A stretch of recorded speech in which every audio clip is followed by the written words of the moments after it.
जनगण मन अधिनायक जय हे भारत भाग्य विधाता। पंजाब सिंध गुजरात मराठा द्राविड उत्कल बंगा विंध्य हिमाचल यमुना गंगा उच्चल जलधि तरंगा।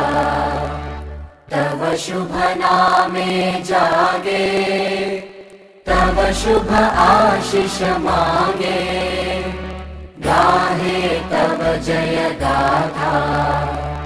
जनगण मंगलदायक जय हे भारत भाग्य विधाता। जय हे जय हे जय हे जय जय जय जय हे। जय तेलंगाना जय Telangana. But three indigenous kings are not enrolled in this independence India. That is the Kashmir king and second Junagadh, third Hyderabad. These three states not merged in India.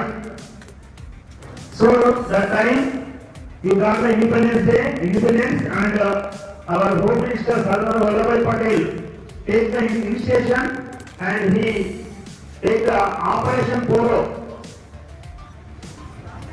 Operation Polo ద్వారా ఈ మూడు రాష్ట్రాలైనటువంటి రాజుల యొక్క పరిపాలన తీసివేసి ఇండియన్ యూనియన్ లో కలపడం జరిగింది. అండ్ 48 సెప్టెంబర్ 17న మన హైదరాబాద్ రాష్ట్రం ఉండే హైదరాబాద్ రాష్ట్రం అప్పుడు ఇండియన్ యూనియన్ లో కలిసింది. ఈ రోజు తర్వాత 48 సెప్టెంబర్ 17th నాడు ఈ నిజాం నవాబు లొంగిపోయి ఇండియన్ యూనియన్ లో మన తెలంగాణ రాష్ట్రాన్ని హైదరాబాద్ రాష్ట్రాన్ని మెర్జ్ చేయడం జరిగింది. ఈ రోజు మనము తెలంగాణ విమోచన లిబరేషన్ డేగా గవర్నమెంట్ ఆర్డర్స్ ప్రకారంగా ఈరోజు ఫ్లాగ్ హోస్టింగ్ జరుపుకుంటున్నాం. మీ ఇళ్ళలో చెప్పాలి ఎందుకు ఫ్లాగ్ హోస్టింగ్ చేయడం జరిగింది అంటే ఈ రోజున మన తెలంగాణకు ఈ రోజున స్వాతంత్రం వచ్చింది అని చెప్పి చెప్పాలి. అండ్ 47 మనకు రాలేదు. అండ్ 48 సెప్టెంబర్ 17న వచ్చింది మన తెలంగాణ హిస్టరీ. మరి ఇప్పుడు ఈ సందర్భంగా ప్రజాపాలన దినోత్సవం జరుపుకుంటున్నాం. ఈ రోజు మనం ప్రజాపాలన దినోత్సవం. ఓకేనా? రైట్.